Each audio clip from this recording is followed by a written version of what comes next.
Hello and welcome to Southeastern 16 presented by FanDuel. Chris Lee here, going to be joined shortly by Jay Greeson.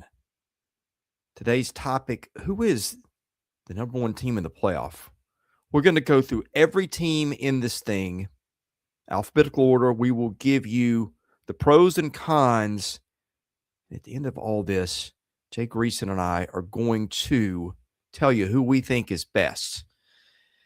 Jay is here with us now. I'll pop him in the studio momentarily. Very excited about this college football playoff ahead of us. Hey, Grayson, thanks for joining us. Hope you're doing well. Football is upon us. The portal is spinning. And but first of all, playoffs. We're going to playoffs. We're going to power rank all the teams.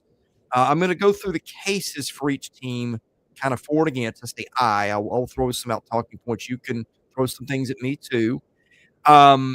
Before you get neck deep in it, sure. Do you think which is more unfair? Jim Mora spending his lifetime in football and being forever known for playoffs, or Allen Iverson being really a top 10 or 15 point guard in the history of basketball and being known for practice?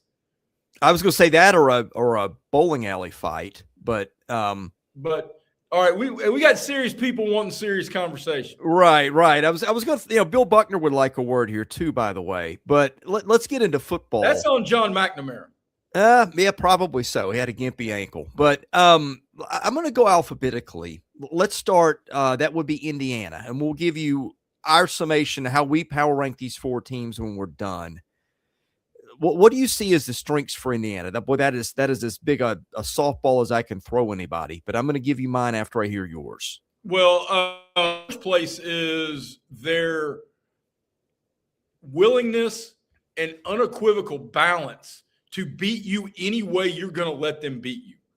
I mean, look, they've got the Heisman winner at quarterback, and after watching them just truck Alabama, you got to make that guy beat you. You can't let them run the ball 50 times for 285 yards and just salt you down to a place that you are a muddling pile of goo. And that's what they did to Alabama. I mean, you're going to have – and they've got three dudes back there now. They've got three dudes carrying the football that are a load.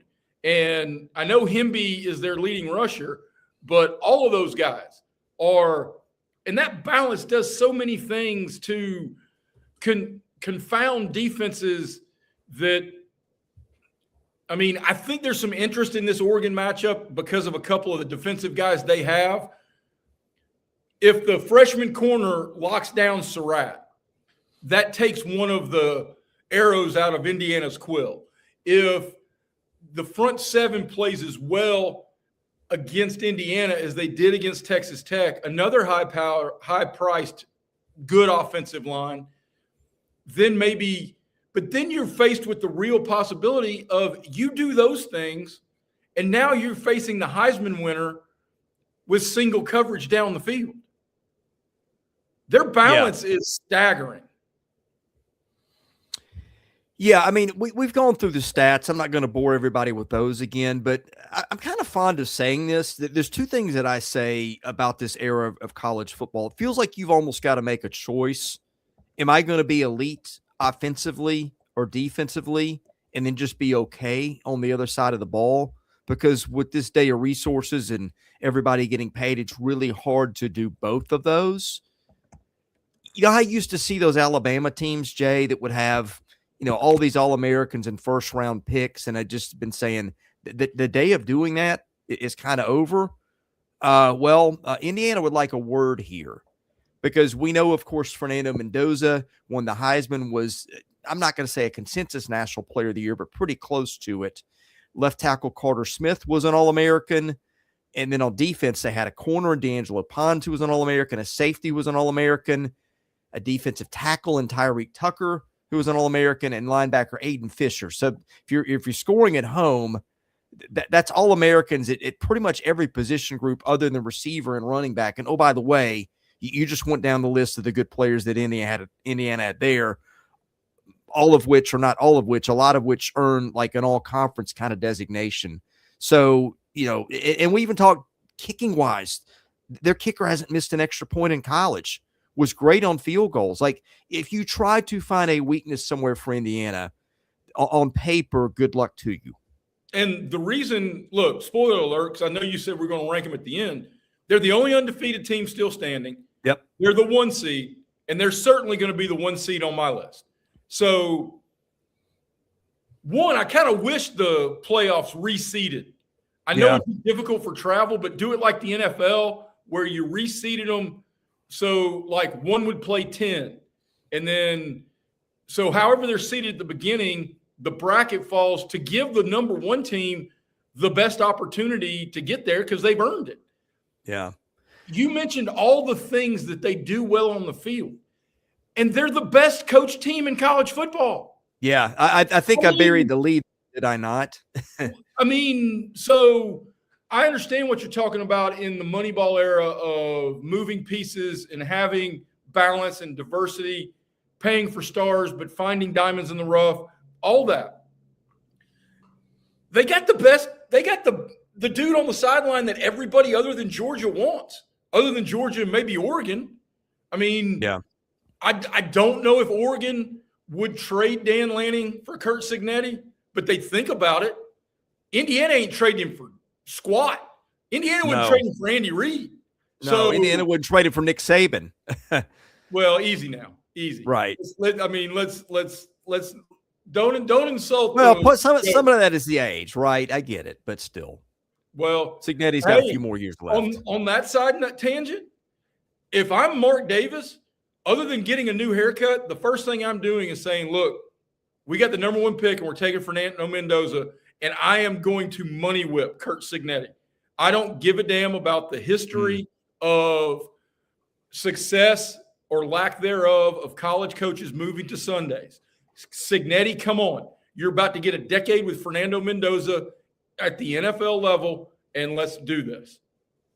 Yeah, I would say, look, anything that we say on Indiana is kind of nitpicking, I guess. And so we're going to do this for every team. We're not trying to pick on you here, but if we had to find something, sometimes it was not overwhelming every week with the Hoosiers. One at Iowa, 2015, which is a great win, but not dominating. 337 yards to 284. And again, a 5-point win. One at Oregon, 30-20, but not dominating statistically. 4.8 yards to 4.2. One at Penn State, almost did not win at Penn State. 27-24, outgained 336 to 326. And the Wisconsin game, 31-17. Defense was great. Offense was okay, I guess. Wisconsin got better as the season went on. Point being, while Indiana didn't lose, a couple of those games were close, and it wasn't Indiana bowling people over. No, look, Indiana got better later in the season. There's also that. We saw what it did to Ohio State. That was a close game, but everybody had Ohio State winning that game. And then we saw what Indiana did to Alabama. So maybe you can say that's in the past, but there are data points out there with the Hoosiers that say, hey, you catch them on the right day, you can be there at the end. Well, the first 3 you mentioned were true road games. Yep. They've been tremendous at home and on neutral sites. And it's going to take a couple of superhuman efforts or Indiana just playing poorly for them not to be in the title game, in my opinion. Yeah, and again, hear me out before this gets clipped and taken out of context. We're going to do this for everybody. I'm not saying Indiana's not outstanding, but we're trying to find an interesting path here for teams to win it or not win it. And I think for Indiana, that is how I see it. Anything else on the Hoosiers before we move on to Miami, Jay? No, I am a believer, and I was hesitant going into the Rose Bowl, and then they flexed on Alabama to a place that very few teams have ever flexed on a team as talented as Alabama, and it was overwhelming. Miami. I know what I think of Miami's strengths and weaknesses, but let me hear you. When you think about Miami and what has gotten Miami here and what makes Miami, say, a contender for that number one ranking in the playoffs, where are you going? All right, well, here's where I'll go. And this is to your financial, fiscal with an F, conversation about the modern era about being elite on one area and maybe sacrificing another when you're talking about what you can spend in NIL for your roster.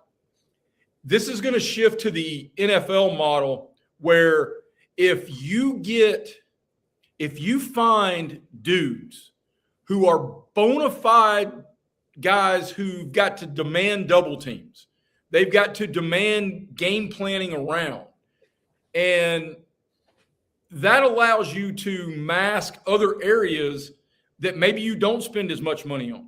I call it the Aaron Donald principle, because even though Aaron Donald didn't lead the league in sacks every year, the Rams had a ferocious pass rush because you had to block Aaron Donald with three dudes.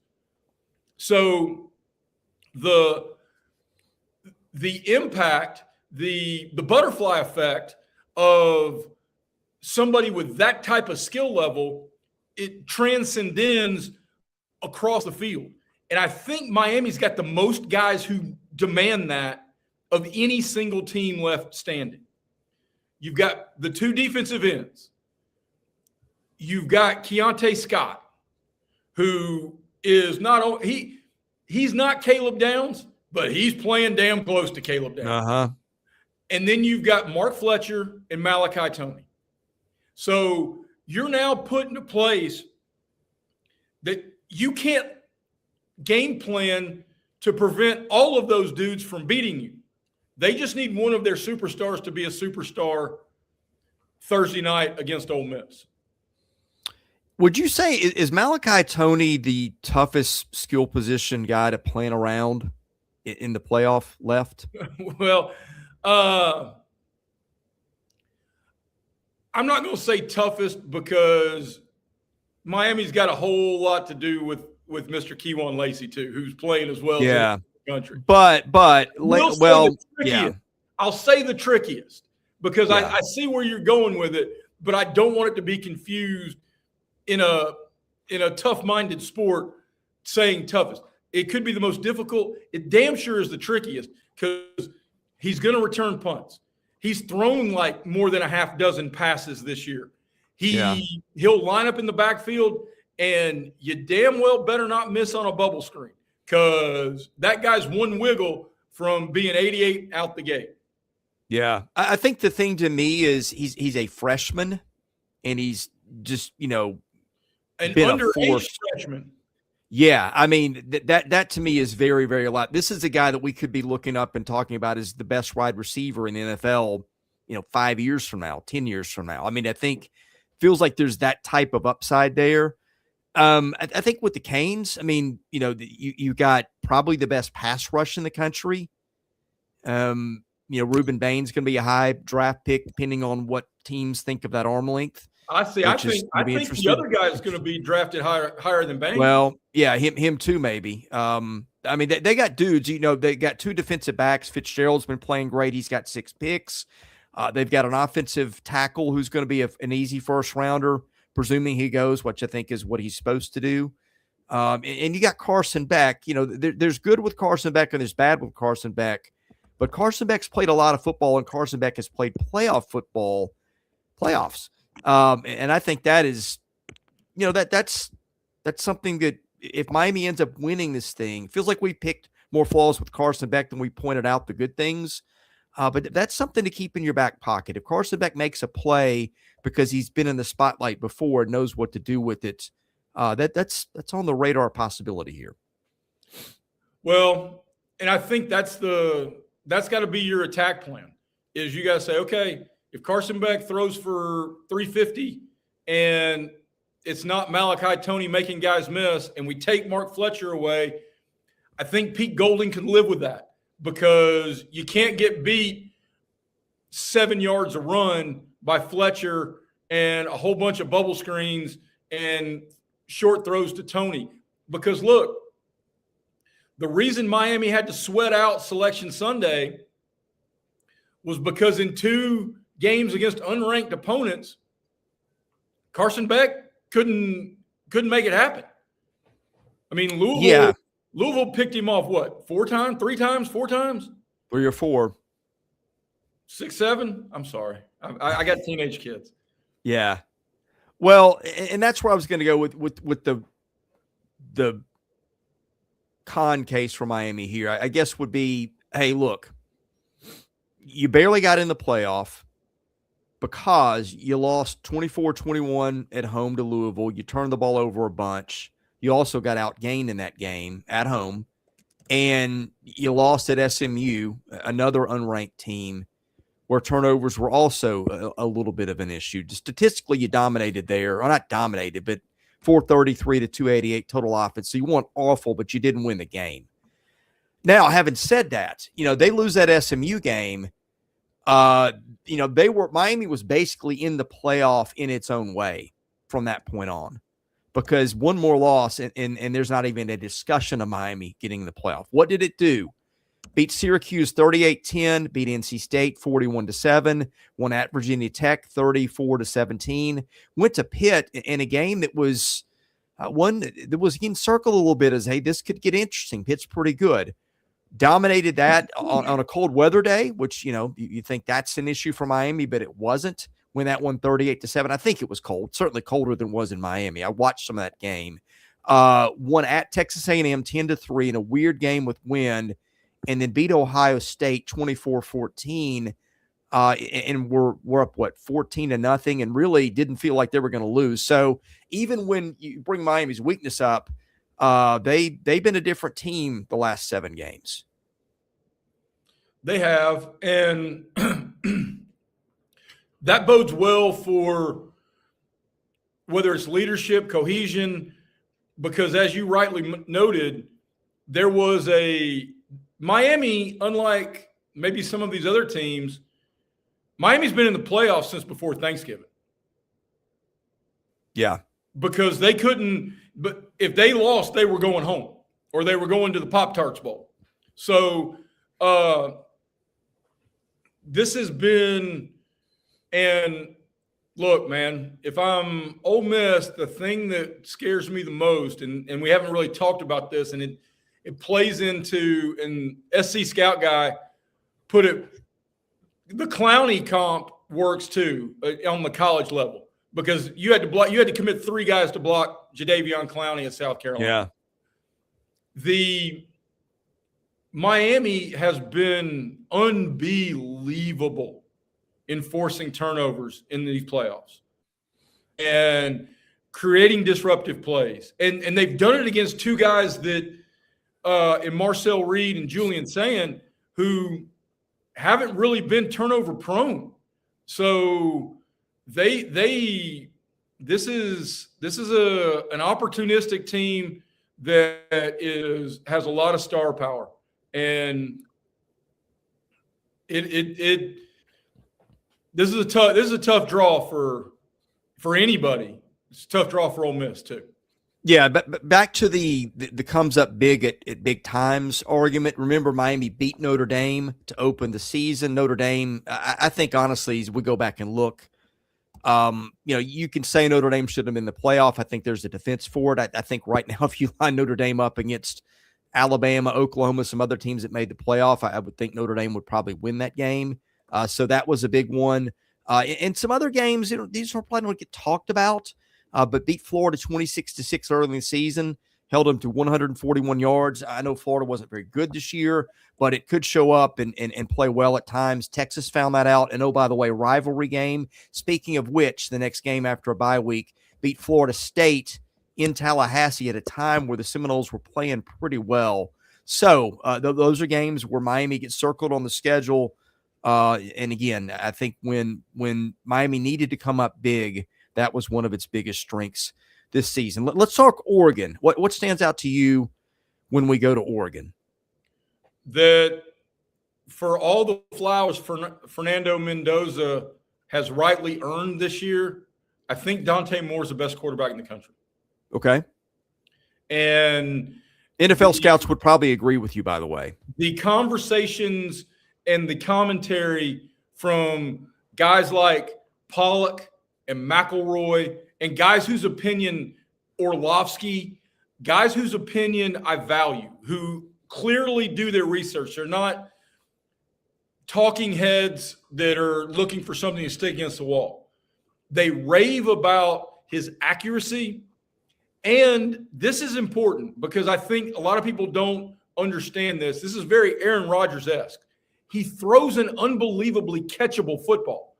And that's important because, look, if you've got the Ryan Leaf cannon, but your guys, and you turn loose a 90-mile-an-hour fastball on a bubble screen and it goes through the guy's hands, you're staring at 2nd and 10 instead of 2nd and 3. And those things matter in games of these magnitude because of the confidence and then the domino effect of building off success. And look, Oregon's got a chore. They lost by double digits at home to who they play in the semifinal. And look, they're not going to get an offensive performance like the egg Texas Tech dropped. But they've got difference makers in the front seven. The best freshman cornerback in the country. So this is a group, and I think Dan Lanning is really good at this. Yeah, I would say, a lot of what impressed people about Indiana is how it dominated in the trenches. Oregon's got some of that too. A couple of All-American linemen, including one who's looking at probably be a first-round pick himself. On top of that, you've got Kenyon Sadiq, who I think is the best regarded tight end, highest regarded tight end by the NFL. Some of that is his blocking. They've got a lot of speed. They don't have guys that put up eye-popping stats, but they got a lot of them. I mean, this just in, Oregon can always run. And statistically, per play, they were identical to Indiana this year. A 2.5 spread, between what they gained on offense and what they gave up. So in some ways, Oregon was almost Indiana's equal. Now, they played on the field, and that shot that down with that being in Oregon. But point is, if you like eye-popping numbers, Oregon in some ways was right up there with Indiana. And this is a fascinating matchup Friday night. Yeah, it is. Yeah, and also let's go back to Oregon, what the number 1 seed in the playoff a year ago. So you got some history here. This isn't just a team that is a one-off that is going away. That you've got Dan Lanning has had some consistency with getting teams to be this elite to get here. So that counts for a lot too. Not only not going away, this is going to be the bare minimum of expectation for Lanning when you consider that they've got arguably the best partner in NIL contracts with Phil Knight and Nike. Yeah. Some bones to pick with Oregon here. I said how statistically they were almost identical in some ways. Indiana scored 41.6 a game, gave up 11 flat. Oregon, with a lot of the same offensive and defensive type numbers, scored 38 and gave up 15.1. Some of that could be game flow. Some of that could have been, field position, special teams. I don't know all the reasons, didn't watch all their games. And also, struggled with Iowa, won that one 18-16, but that was on the road. Lost to Indiana. Most of the other games, had a tough one at Penn State, as did Indiana. Won by 6 points on the road. And in that James Madison game, whatever you want to say about that, Oregon was just boat racing JMU. The box score ended up being, I would say, misleading. They won that one 51-34, gave up 509 yards. Again, a lot of that was they were ahead. They were probably, laying off the gas and trying to get healthy. And I think that one got rebutted last week against Texas Tech, which gets shut out against Oregon and gives up 215 yards. And look, it's hard. You said it properly. This is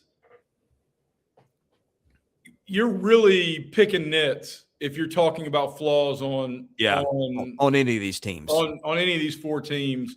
And I just don't know. The biggest flaw I can talk about in terms of Oregon is that they're a step behind Indiana, who they've now got to figure out a way how to get a step in front of. Yeah. Before we go to Ole Miss, our last one, we'll talk about the Rebels, their strengths, their weaknesses, and then we will power rank these teams. Jay and I not compared notes, so neither of us knows what the other is going to do. Before we get there, we remind you to help out the folks who help our show. That's starting with a new sponsor, and Collar. I've got some of their clothes on order. Had a great customer service experience yesterday. They had some stuff that was out of stock that I'd ordered. I got an email back from one of the reps saying, hey, this is out of stock. That's out of stock. What would you like to do? Would you like to order these instead? How would you like to proceed? I mean, good Lord, try getting that kind of customer service repeated online. Their clothes look terrific. I cannot wait to get them. They are very reasonably priced. Hey, guys, if you're like me, I don't have a lot of time to shop for clothes and really don't want to. I've been looking for stuff like what these guys offer. Traditional dress shirts have not changed in decades. Sports evolved, training evolved, tech evolved. Dress shirts didn't until Ann Collar came along. Check out their site at anncollar.com. I think you will see what I mean from all that. Also brought to you by our friends at Yearly Company. If you're looking to do some Valentine's Day shopping ahead of time, these are the guys that you need to trust with that. Yearly Company is a Nashville-based fine jewelry brand built on tradition, designed for meaning. Each piece handcrafted from solid 14-karat gold, natural gemstones made to measure for a perfect fit, backed by a lifetime guarantee.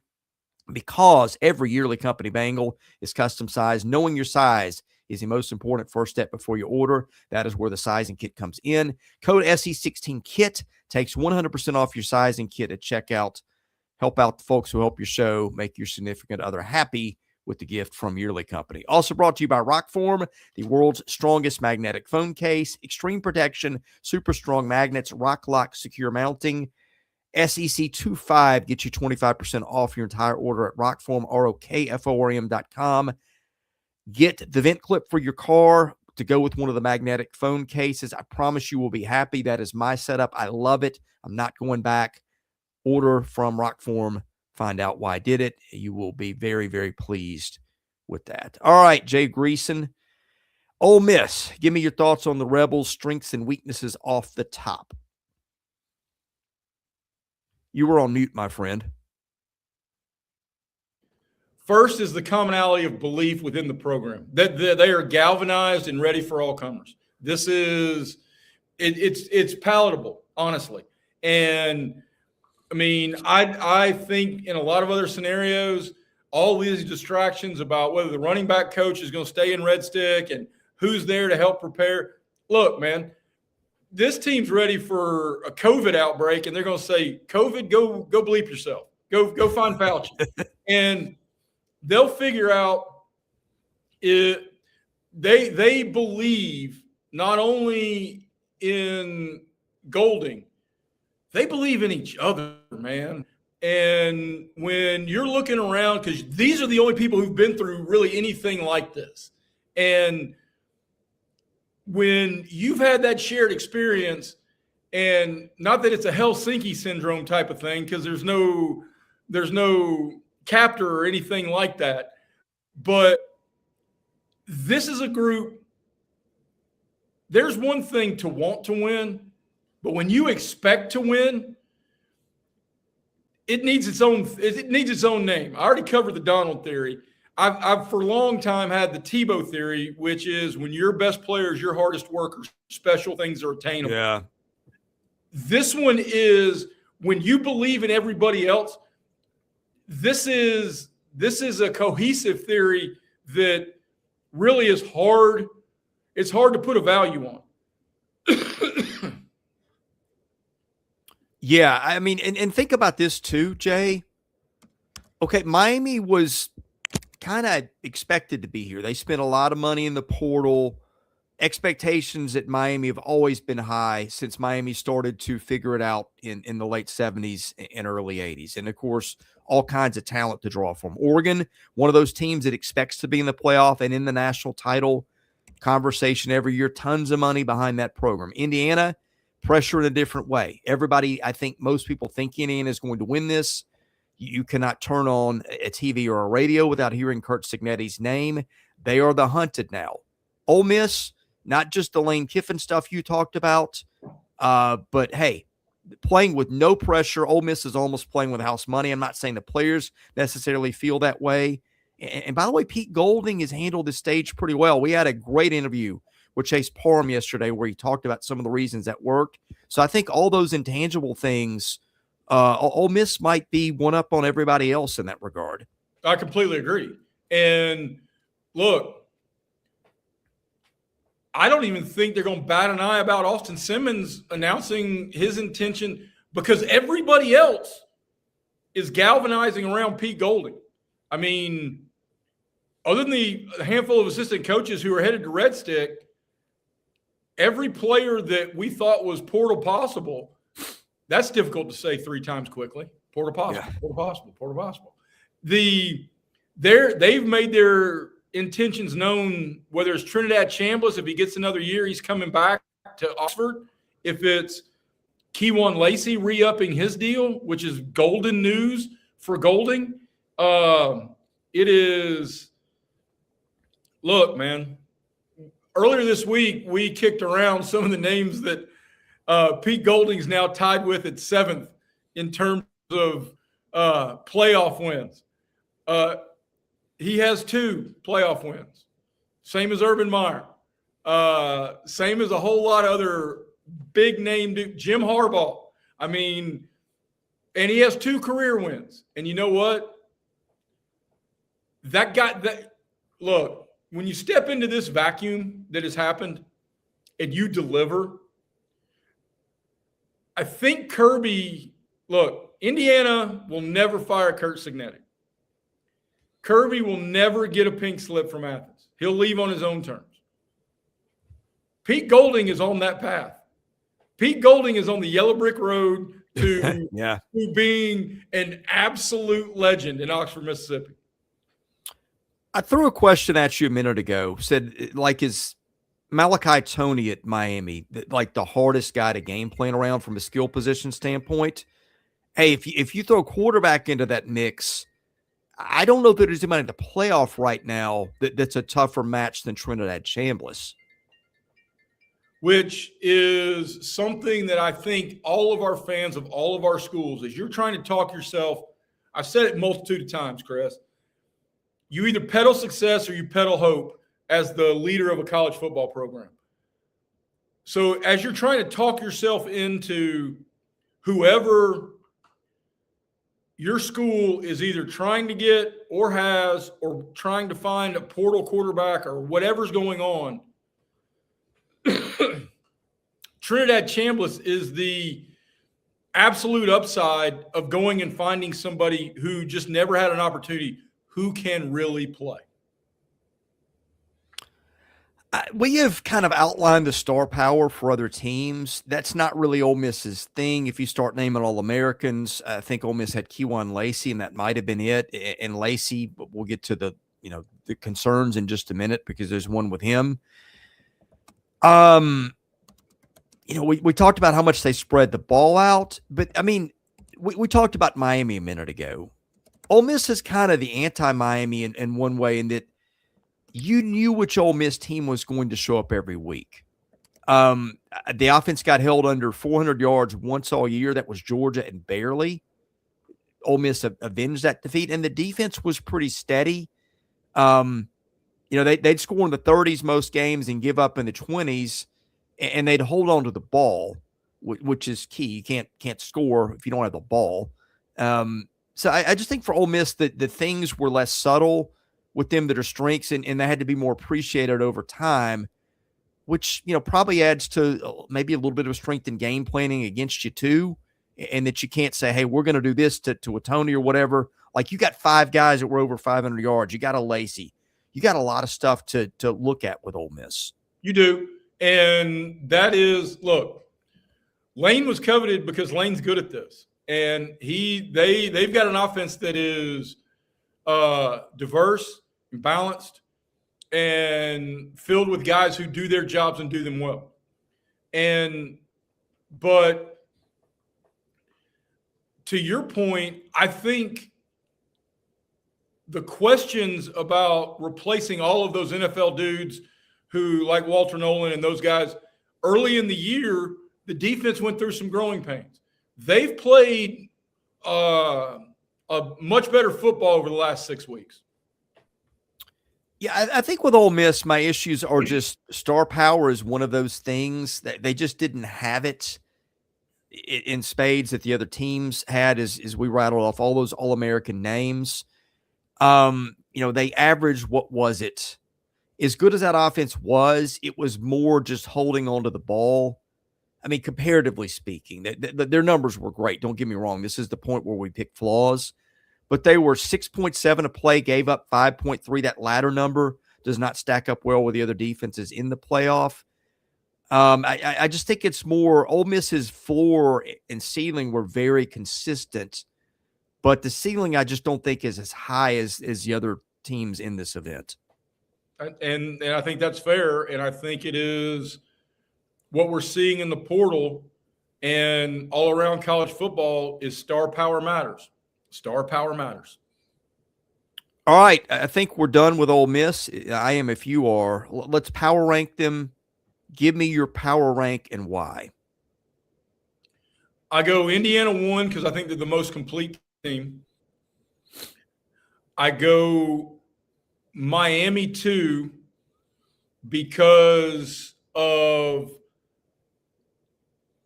the elite ceiling that if you've got that many future first or second day NFL draft picks, if they show up, they can beat anybody.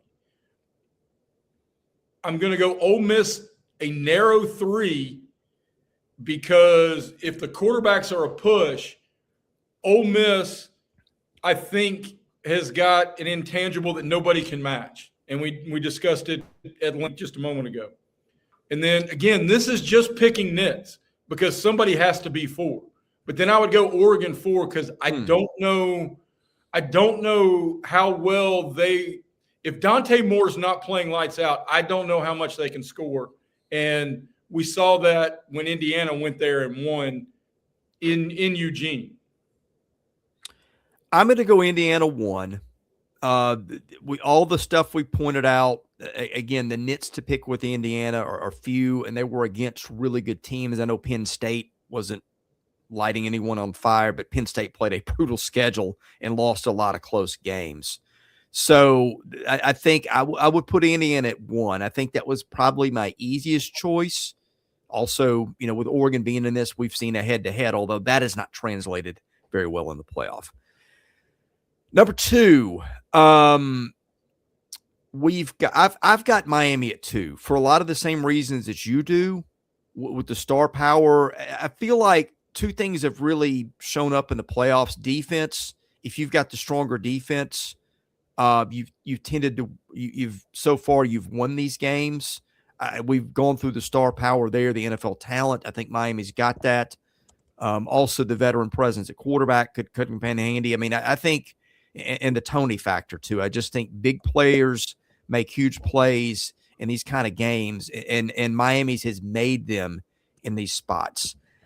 I've got Oregon 3, and it was probably my hardest decision was Oregon and Indiana. I think for a lot of the same reasons. Oregon's got star power, it's got dudes in the trenches, and maybe one of the things that I think we talked about it some, but not enough. The way Oregon just put it down to Texas Tech. Look, I picked Texas Tech to win that game. Had one of the best defenses in the country. Oregon's defense was louder in that game. So I think Oregon, again, I pointed out yards per play, identical with Indiana. I think Indiana's got some stuff Oregon doesn't, but if you believe in that as a predictor, that's pretty loud. That suggests Oregon could win this whole thing. Not to mention, the first round performance against JMU, the box score wasn't good at the end, but Oregon came out and ended any question of how that one was going to end. I guess sometime in the second quarter, if not before. Well, so point, yeah, Chris, it was 48-3. It was 48-13 when they cleared the benches. Yeah, And I know JMU lit up the fourth quarter, but it is. Sam's bringing up a couple of pretty good points too, because. Yeah, Mario Cristobal, the dumb stuff that Mario's done, those things have not gotten talked about as much recently because of the way Miami's played. But I remember that Duke game, a year or two ago, and you've seen some just total brain fart moments, and that might be being nice. And I know you've got to get to your 4, but as we're balancing all the dudes on the field, we got to go back to the simple fact that Curt Cignetti has earned such an edge over all the other head coaches left in this tournament that I think it makes Indiana a clear one. Yeah. I've got Ole Miss 4 by default. Again, I think these are all really good teams. You could argue that Miami, Indiana, and Oregon are all elite in their own rights. I don't know that Ole Miss is an elite team. I mean, it might be. They could still win this whole thing. But I think there's the most questions about Ole Miss. You've still got a head coach who's coaching game 3, although I think Pete Golding has got some excellent traits to be a head coach. And you've also got the Keionte Lacey factor. Arguably their best – I think Trinidad Chambliss is their best player, but Lacey would be 1A. And I just wonder about that shoulder. Heard it, in the Tulane game. Look, he played well enough against Georgia despite it, but he also lost a fumble that came back the other way.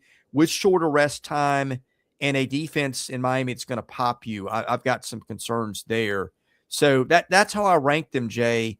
But, I mean, I could make you a case that any of these teams win this thing, and that, of course, includes Ole Miss. Completely agree, Chris. Yeah. All right, any parting thoughts on the playoff? I think we'll do portal separately maybe tomorrow. I know there's been some movement today. And Frank, I haven't had time to keep up with it. I've been recording stuff all morning. There's a lot of stuff in the chat about the portal, but playoff. I think these semifinals are going to be fantastic games. Cannot wait to see them. I agree. I think, look, man, everybody's got a feather in their cap on what they believe is their advantage. I just think Indiana has the most feathers. Yeah. So it's hard to see a way not to think that Indiana is going to be favored not only Friday, and they are at FanDuel, but whomever they see if they get by Friday, whoever they see in the title game. Yeah. Well, thank you guys for joining us in the chat. Thank you guys for watching and listening. Thank you to the non-SEC fans who've been here. Most of you have been pretty nice. We appreciate that. We're here to talk ball, call it as we see it. We don't always get it right, but we try. Hope you guys will stick around and watch our recaps when these games are done. Anyway, have a great rest of your week. We'll have more basketball and football content coming up as the week progresses.